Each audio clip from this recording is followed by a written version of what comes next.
वक्रतुंड महाकाय सूर्यकोटी समप्रभ निर्विघ्नं कुरु मे देव सर्वकार्येषु सर्वदा ब्रह्मा मुरारिस्य पुरान्तकारी भानुशशी भूमिसुतो बुधश्च गुरुश्च शुक्रश्च निराहुकेतव कुर्वन्तु सर्वे मम सुप्रभातम.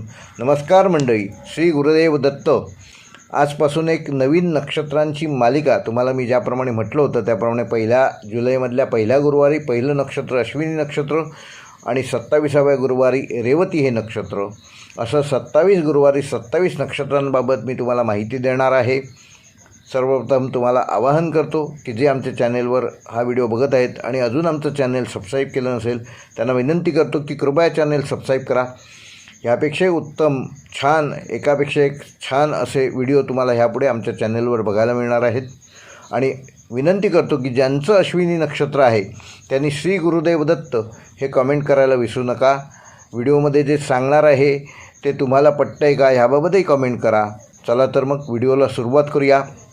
अश्विनी ते रेवती ह्या 27 नक्षत्र मालिकेतील पहिलं नक्षत्र अश्विनी नक्षत्र. अश्विनी नक्षत्र म्हणजे देववैद्यांचं नक्षत्र मानलं जातं. वेग, उपचार आणि नव्या सुरुवातीचं रहस्य म्हणून देखील हे प्रसिद्ध आहे. जन्माच्या क्षणापासूनच प्रत्येक व्यक्तीवर एखाद्या नक्षत्राचा प्रभाव हा असतोच. पण तुम्हाला माहिती आहे का, एक असे नक्षत्र आहे की ज्याला वेदांमध्ये देवतांचा वैद्य अशी ओळख मिळाली आहे. असे हे नक्षत्र आहे जे मृतपाय स्थितीमधून देखील नवजीवन देण्याचे प्रतीक मानले जाते आणि ते नक्षत्र म्हणजे अश्विनी नक्षत्र होय. जर तुमचा जन्म अश्विनी नक्षत्रात झाला असेल किंवा तुमच्या घरात कोणाचा जन्म अश्विनी नक्षत्रावर झाला असेल तर हा व्हिडिओ शेवटपर्यंत नक्की पहा, कारण आज आपण जाणून घेणार आहोत अश्विनी नक्षत्राची अशी वैशिष्ट्य की जी बहुतेक लोकांना माहिती असतीलच असं नाही. अश्विनी नक्षत्र म्हणजे काय त्याबाबत आपण सुरुवात करूया. तर वैदिक ज्योतिषशास्त्रातील 27 नक्षत्रांपैकी पहिले नक्षत्र म्हणजे अश्विनी नक्षत्र होय. त्यामुळे ह्याला संपूर्ण नक्षत्रमालेचा प्रारंभबिंदू मानले जाते. हे नक्षत्र मेष राशीच्या 0° ते 13° 20 ह्या भागामध्ये स्थिरावलेले आहे. अश्विनी ह्या शब्दाचा अर्थ घोड्याशी संबंधित असा होतो. या नक्षत्राचे प्रतीक म्हणजे घोड्याचे मस्तक आहे. घोडा म्हणजे वेग, चैतन्य, धैर्य आणि पुढे जाण्याची वृत्ती.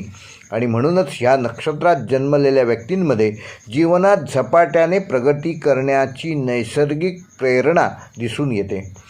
आता ह्या नक्षत्राचे अधिदेवता कोण आहेत तर अश्विनी कुमार. अश्विनी नक्षत्राच्या अधिदेवता म्हणजे अश्विनी कुमार हे वैदिक ग्रंथानुसार देवतांचे वैद्य मानले जातात. ते उपचार, आरोग्य, पुनरुज्जीवन आणि नवजीवन ह्याचे प्रतीक आहेत. पुराणामध्ये ऋषी च्यवन यांना पुन्हा तारुण्य प्राप्त करून देण्याची कथा प्रसिद्ध आहे. ज्यांच्या नावावरनं च्यवनप्राश प्रसिद्ध आहे तेच हे ऋषी च्यवन. त्या कथेमुळे अश्विनी नक्षत्राचा संबंध उपचार, पुनर्निर्माण आणि जीवनशक्ती ह्याच्याशी जोडला जातो. आता या नक्षत्राचा स्वामी कोण आहे? नवग्रहांपैकी केतू हा ग्रह ह्या अश्विनी नक्षत्राचा स्वामी आहे. केतू हा केवळ वैराग्याचा ग्रह नसून अंतर्ज्ञान, आध्यात्मिक जागृती, संशोधन, सूक्ष्म निरीक्षण आणि कर्मफल यांचाही कारक केतू ग्रह मानला जातो. म्हणूनच अश्विनी नक्षत्रातील व्यक्ती अनेकदा इतरांना पटकन समजून घेतात. त्यांना नवीन मार्ग शोधणे, समस्यांवर अनोखे उपाय शोधणे आणि संकटकाली शांत राहणे सहज जमतं. अश्विनी नक्षत्राचा हे एक चांगला सद्गुण आहे. आता अश्विनी नक्षत्रावर जन्मलेल्या लोकांचं व्यक्तिमत्व कसं असतं ते बघूया. तर अश्विनी नक्षत्रातील जन्मलेल्या व्यक्ती नेहमी उत्साही असतात, जलद निर्णय घेतात, कुठलाही निर्णय घेताना पटकन घेतात, संकटांना कधीही घाबरत नाहीत, संकटांना न डगमगता संकटांना सामोरे जातात, दुसऱ्यांना मदत करण्यास नेहमी तत्पर असतात, नवीन कल्पना पटकन स्वीकारतात, त्यामुळे स्वतःला कायम अपडेट ठेवतात. नेतृत्व करण्याची क्षमता ह्यांच्यामध्ये जन्मजात असते, कारण मेष राशीतले हे नक्षत्र आहे, लक्षात घ्या. त्यांच्यामध्ये प्रचंड ऊर्जा असते, परंतु प्रत्येक गुणाबरोबर एक सावधगिरी देखील ते बाळगतात. म्हणजेच त्यांच्याकडे प्लॅन बी कायम तयार असतो. प्लॅन ए जर समजा अपयशी ठरला तर प्लॅन बी कायम त्यांच्याकडे तयार असतो. यांची सर्वात मोठी कमजोरी देखील आहे, ती म्हणजे अतिउतावळेपणा. यांच्यामध्ये हे सगळे चांगले गुण आहेतच, पण त्याच्यावर एक आणखीन दुर्गुण आहे. दुर्गुण म्हणण्यापेक्षा कमीपणा म्हणूया किंवा कमजोरी म्हणूया, अति उतावळेपणा, जर ह्याच्यावर ह्यांनी विजय मिळवला तर ह्यांच्यासारखी माणसं अतिउत्तम आपल्याला बघायला मिळतात. अनेकदा विचार पूर्ण होण्यापूर्वीच हे कृती करतात आणि म्हणून अतिउतावळेपणा कधीकधी ह्यांना त्रासदायक ठरू शकतो. तेव्हा ह्याच्यावर नियंत्रण मिळवण्यासाठी ह्यांनी प्रयत्न केला पाहिजे. योग, ध्यान, प्राणायाम ह्याचा जर त्यांनी उपयोग केला तर ह्या अतिउतावळेपणावर ते सहज विजय मिळवू शकतात. आता अश्विनी नक्षत्रावर जन्मलेल्या लोकांचं करिअर कुठल्या कुठल्या गोष्टीमध्ये होण्याची शक्यता अधिक असते. तर अश्विनी नक्षत्राचा संबंध हा उपचार आणि वेगाशी असल्यामुळे पुढील क्षेत्र त्यांना अनुकूल मानली जातात. कुठली? तर वैद्यकीय क्षेत्र, शल्यचिकित्सा, आयुर्वेद, पशुवैद्यक, आपत्कालीन सेवा, क्रीडा, संरक्षण सेवा, वाहन उद्योग, विमान चालन, संशोधन, योग आणि नैसर्गिक उपचार. अश्विनी नक्षत्रावर जन्मलेल्या व्यक्तींना ह्या सगळ्या क्षेत्रामध्ये नाव कमावण्याची उत्तम संधी मिळू शकते, कारण त्यांच्यात ते गुण असतात. आर्थिकदृष्ट्या हे लोक नेहमी मेहनत करत असल्यामुळे चांगल्या प्रकारे पैसा कमवतात आणि पैसा कमवण्याचे नवीन नवीन मार्ग शोधण्याची क्षमता देखील त्यांच्यात असते. त्यामुळे अश्विनी नक्षत्रावर जन्मलेल्या व्यक्ती सहसा तुम्हाला गरीब दिसणार नाहीत. अपवाद हा प्रत्येक गोष्टीला असतो, पण पैसा राखून असतात, अर्थात त्यांनी तो मेहनत करून कमावलेला असतो त्यामुळे राखतात. एका दिवसात श्रीमंत होत नाहीत, परंतु पैसा कमवण्याचे वेगवेगळे मार्ग शोधण्याची त्यांच्यात क्षमता असते, त्यामुळे ते श्रीमंत होतात. मात्र कधीकधी अचानक घेतलेल्या एखाद्या निर्णयामुळे अनावश्यक खर्च ह्यांच्या हातून घडतात. तेव्हा त्यांचं थोडंसं पैशाचा इनबॅलन्स, म्हणजे आवक जास्त आणि खर्चही जास्त असं होऊ शकते, किंवा आवक कमी आणि खर्च जास्त असं होऊ शकतो. तेव्हा त्यांनी नियोजनबद्ध जर खर्च केला तर ह्या गोष्टीवर देखील ते मात करू शकतात आणि उत्तम आर्थिक प्रगती साधू शकतात. आता वैवाहिक जीवनाबद्दल बोलूया. तर ज्यांचा अश्विनी नक्षत्रावर जन्म झालेला आहे अशा व्यक्ती ह्या प्रेमळ असतात, आपल्या जोडीदाराला प्रामाणिकपणे साथ देतात, परंतु त्यांना स्वातंत्र्यप्रिय असल्यामुळे त्यांच्या स्वभावाला समजून घेणारा जीवनसाथी लाभणे महत्त्वाचं आहे. समजलं का? अश्विनी नक्षत्रावर जन्मलेल्या व्यक्ती प्रामाणिक असतात, प्रेमळ असतात, पण त्यांना तशी साथ देखील लाभणं गरजेचे आहे.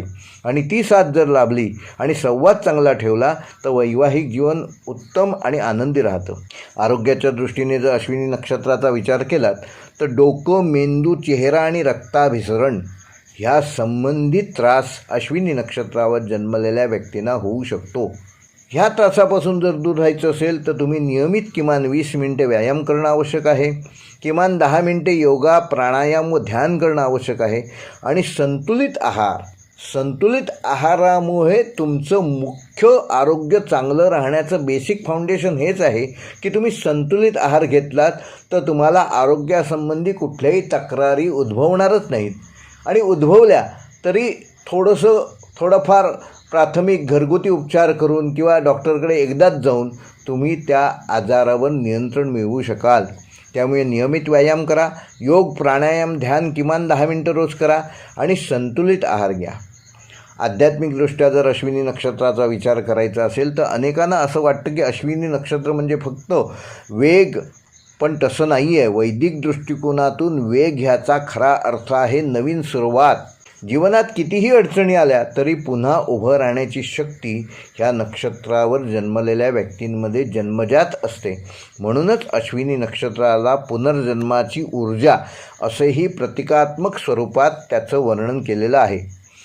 आता शास्त्रीय माहिती जी तुम्हाला कदाचित नसेल, प्राचीन ग्रंथामध्ये जी दुर्मिळ शास्त्रीय माहिती आहे त्याबाबत आपण अश्विनी नक्षत्राबद्दल बोलूया. तर प्राचीन मुहूर्त ग्रंथांमध्ये अश्विनी नक्षत्राला क्षिप्र म्हणजे जलद फल देणारे असे नक्षत्र म्हटलेलं आहे. क्षिप्र ही संज्ञा आहे. यामुळे काही पारंपरिक ज्योतिषीय मतांनुसार खालील कामासाठी हे अश्विनी नक्षत्र म्हणजे चंद्र नक्षत्र, ज्या दिवशी अश्विनी नक्षत्र असेल त्या दिवशी तुम्ही खालील गोष्टी केल्यास तुम्हाला यश मिळण्याची शक्यता अधिक आहे. म्हणजे नवीन व्यवसाय तुम्हाला सुरू करायचा असेल तर अश्विनी नक्षत्र ज्या दिवशी आहे त्या दिवशी करा. प्रवासाची सुरुवात करायची असेल तर अश्विनी नक्षत्र ज्या दिवशी आहे त्या दिवशी करा. आता मी कुठल्या प्रवासाबद्दल बोलतो आहे, 2 तासाचा, 4 तासाचा, 8 तासाचा, 24 तासाचा नाही. तुम्हाला परदेशवारी करायची असेल किंवा तुम्हाला लॉंग रूटला जायचं असेल फिरायला, 8-15 दिवस तुम्हाला फिरायला जायचं, तर त्या प्रवासाची सुरुवात तुम्ही अश्विनी नक्षत्र ज्या दिवशी आहे त्या दिवशी करा. म्हणजे प्रवासातनं तुम्हाला खूप चांगल्या संधी मिळतील आणि तो प्रवास तुम्हाला सुखकारक पण होईल. औषधोपचार म्हणजे एखाद्या औषधाची सुरुवात तुम्हाला औषध घेण्यासाठी सुरुवात करायची असेल. आता इथे पण हेच सांगतो आहे तुम्हाला, तापासाठी गोळी दिली आहे तर त्याच्यासाठी अश्विनी नक्षत्र बघू नका. परंतु तुम्हाला एखाद्या आजारासाठी 1 महिना आयुर्वेदिक औषध घ्यायचं किंवा 1 वर्षभर एखादी ट्रीटमेंट तुम्हाला करायची आहे तर त्याची सुरुवात ज्या दिवशी अश्विनी नक्षत्र आहे त्या दिवशी करा. नक्कीच तुम्हाला त्या औषधाचा योग्य लाभ मिळेल.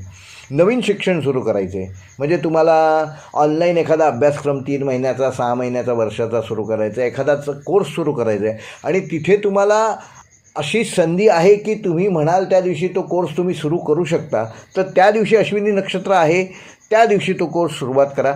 नक्कीच तुम्हाला त्याच्यातून अधिक चांगलं आणि लोकांपेक्षा वेगळं उदात्त दृष्टिकोन असलेलं शिकायला मिळेल.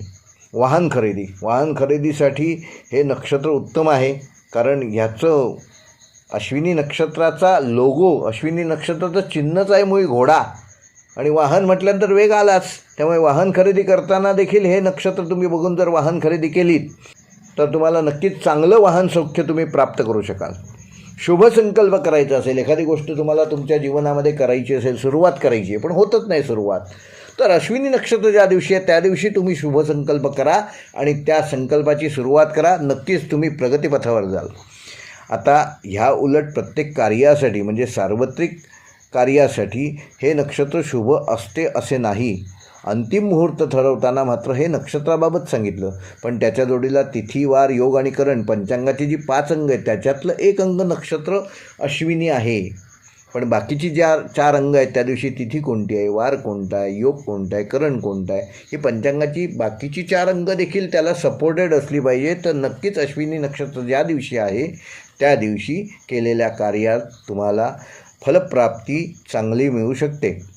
आता ह्या नक्षत्राचे पारंपरिक गुण काय आहेत ते बघूया. तर हे नक्षत्रमालेतील क्रमांक 1चं नक्षत्र आहे. मेष राशीत येणारं हे नक्षत्र आहे. ह्याचा ग्रह म्हणजे ह्या नक्षत्राचा ग्रह आहे केतूचं नक्षत्र आहे. ह्या नक्षत्राची अधिदेवता आहे अश्विनी कुमार. प्रतीक आहे घोड्याचं मस्तक. गण आहे देवगणी नक्षत्र आहे. नाडी आहे आद्य. 3 प्रकारच्या नाड्या असतात, आद्य, मध्य, अंत. त्यातलं अश्विनी नक्षत्राची नाडी आहे आद्य नाडी.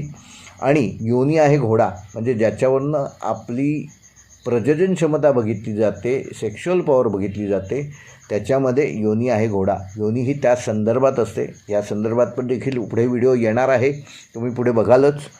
पारंपरिक उपाय काय, तर ज्यांचा जन्म हा अश्विनी नक्षत्रावर झाला आहे त्यांना जर संबंधित ग्रहदोष असतील तर योग्य ज्योतिष सल्ल्यानुसार त्याचे उपाय तुम्ही करू शकता. आपल्या व्हिडिओच्या माध्यमातून मी तुम्हाला काही उपासना सांगणार आहे, त्याचा देखील तुम्हाला उपयोग होईल. तर सामान्यतः अश्विनी नक्षत्रावर जन्मलेल्या लोकांसाठी आध्यात्मिक साधना कोणती केली पाहिजे, तर सर्वात पहिली म्हणजे भगवान श्री गणेशाची उपासना तुम्ही करा. मग गणेशाची उपासना करण्याचे अनेक मार्ग आहेत. तुम्हाला गणपती स्तोत्र येत असेल, नारद मुनी रचले ते तुम्ही म्हणू शकता, अथर्वशीर्ष म्हणू शकता किंवा गणपतीची अनेक स्तोत्र आहेत त्यातलं कुठलंही स्तोत्र तुम्ही म्हणू शकता. अश्विनी कुमार म्हणजे ह्या नक्षत्राची जी अधिदेवता आहे त्यांचं तुम्ही स्मरण करू शकता. श्री अश्विनी कुमाराय नमो नमः हा जप तुम्ही रोज 108 वेळा करू शकता. केतू मंत्र जो आहे म्हणजे नवग्रहांचं जे व्यासांनी रचलेलं स्तोत्र आहे त्याच्यातील केतू मंत्र.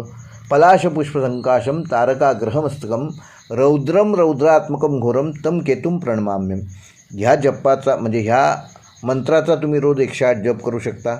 गरजू रुग्णांना औषधांची मदत करणं हा देखील अश्विनी नक्षत्रावर जन्मलेल्या लोकांसाठी एक उपाय चांगला ठरू शकतो. तेव्हा त्याबाबतीतही तुम्हाला विचार करायला हरकत नाही. पशुसेवा करा म्हणजे गोमाता तिची सेवा करा. विशेषतः घोडा आणि सर्व प्राणीमात्रांविषयी भूतदया दाखवा, करुणाभाव दाखवा. त्यानं घरी येऊन पाळणं शक्य नाही, घोडा काय घरी ठेवणं शक्य नाही आहे, परंतु एखाद्या ठिकाणी जर अस्सल घोडा तुम्हाला दिसला तर त्याच्या पाठीवरून तुम्ही हात फिरवू शकता. 2 मिनटं त्याच्याकडे बघू शकता, तरी देखील त्याचा चांगला परिणाम तुमच्या शारीरिक आणि मानसिक गोष्टींवर होऊ शकतो. हे उपाय अश्विनी नक्षत्रासाठी शुभ मानले जातात. आता ह्यातून एकंदर आत्तापर्यंत तुम्हाला जी माहिती सांगितली त्याच्यातला निष्कर्ष थोडक्यात म्हणजे एक संदेश तुम्हाला सांगतो की अश्विनी नक्षत्र आपल्याला एक मोठा संदेश देतं.